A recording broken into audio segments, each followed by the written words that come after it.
Have you ever felt that invisible line, that boundary within you that whispers this far and no further? It's not a physical wall, but something far more powerful. This is the line we do not cross, the very core of our principles, our integrity, and our self-respect. It's the silent promise we make to ourselves about who we are and who we want to be. Think about it. In our daily lives, we're constantly navigating situations that test these lines. At work, it might be the pressure to cut a corner, to compromise on quality for the sake of speed. In our friendships, it could be the temptation to share a secret that isn't ours to tell. In our relationships, it's about respecting each other's boundaries and needs, even when it's difficult. These lines aren't about being rigid or judgmental. They're about having a strong internal compass. They are the sum of our experiences, our values, and the lessons we've learned, often the hard way. Crossing them, even just once, can feel like a small betrayal of the self. It creates a tiny crack in our foundation, and over time, those small cracks can weaken the entire structure of who we are. Where do these lines come from? For many of us, they're shaped in childhood by the values our parents taught us: honesty, kindness, fairness. For others, they're forged in the fires of personal experience.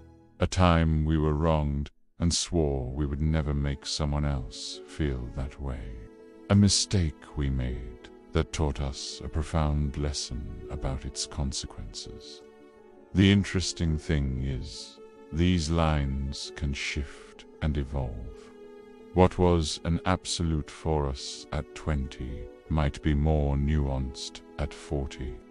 As we grow, learn, and experience more of the world, our perspective widens. We might become more compassionate, more understanding, and our lines might adjust to reflect that newfound wisdom.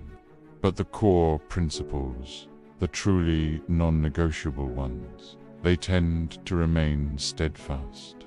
Let's talk about the pressure to cross the line. It's real, and it comes from all directions. Peer pressure is a classic example. The desire to fit in, to be accepted, can be a powerful force that urges us to compromise our beliefs. In the professional world, it might be the ambition for success, the fear of falling behind, that tempts us to bend the rules. And then there's the internal pressure, the little voice of doubt that asks, does it really matter? Just this once? This is perhaps the most dangerous, because it comes from within. It's a negotiation with our own conscience, and winning that internal debate, holding firm to our principles when no one else is watching, is the ultimate test of character. So how do we strengthen our resolve? How do we make sure we hold that line when it's being pushed? First, we have to clearly define what our lines are. Take some time for reflection. What are your non-negotiables? What values do you refuse to compromise on? No matter the situation, write them down. Make them real. When you know exactly where your boundaries are, it's much harder for someone, including yourself, to convince you to cross them. Think of it like building a fence. If the posts are weak and the lines are sagging, it's easy to step over. But if the posts are set in concrete and the lines are drawn tight, it's a clear and strong barrier. Your values are those posts. The more you understand and commit to them, the stronger your personal boundaries will be. Second, practice saying no. This is a skill, and like any skill, it gets better with practice. It can be uncomfortable, especially if you're a people pleaser. But saying no to something that violates your principles is actually saying yes to yourself. It's an affirmation of your self-worth. Start small. Say no to a social invitation you don't want to attend. Say no to an extra task at work when your plate is already full. Each time you do, you build the muscle you'll need for the bigger challenges. Third, surround yourself with people who respect your lines. The company we keep has a massive influence on us. If your friends and colleagues constantly push your boundaries and encourage you to compromise your values, it might be time to reevaluate those relationships. Find your tribe. Find the people who not only respect your lines, but also share similar principles. They will support you and hold you accountable, not because they are judging you, but because they believe in the person you are striving to be. Let's consider a real-world scenario. Imagine you're a journalist and you get a tip for a huge story. But the source is anonymous, and the information, while explosive, is unverified. The pressure is on to publish. It could make your career.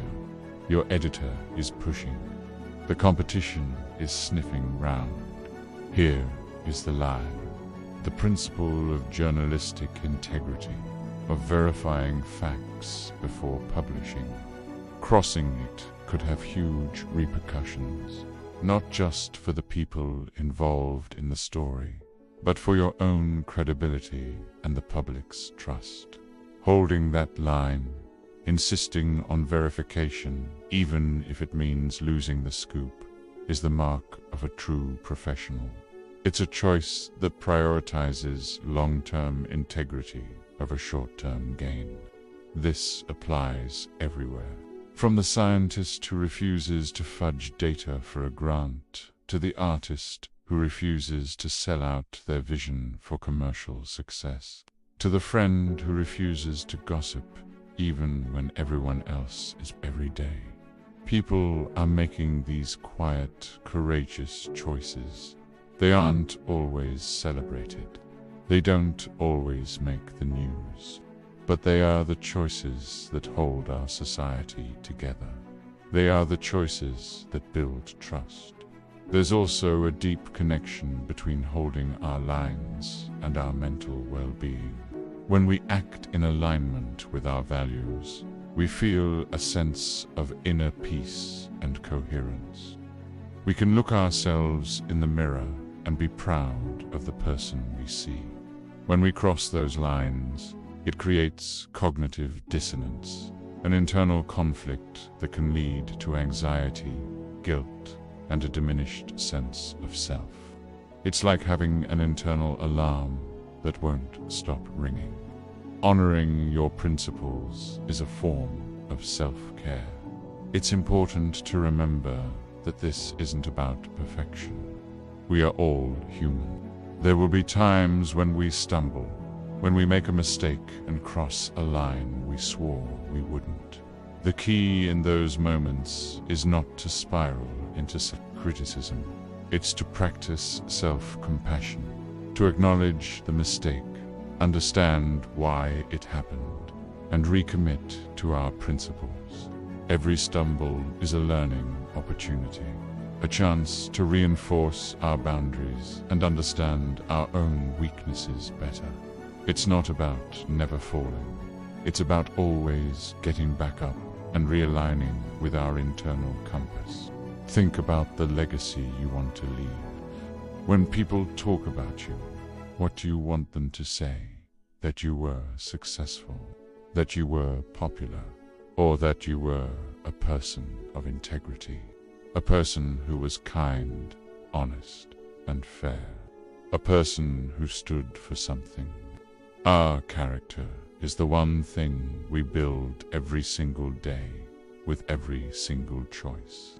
And the lines we refuse to cross are the blueprints for that construction. So, I want to leave you with this thought. Take a moment today to think about your lines. The ones that define you. Are they clear? Are they strong? Are you consciously protecting them?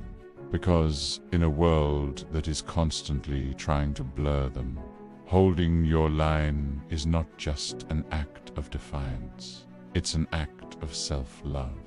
It's the ultimate declaration of who you are and the person you are committed to being. It is your personal signature on the world. Thank you so much for watching and for taking this journey of reflection with me. If this resonated with you, let me know in the comments. I'd love to hear your thoughts on this. Don't forget to like and subscribe for more content that makes you think. Until next time, stay true to yourself.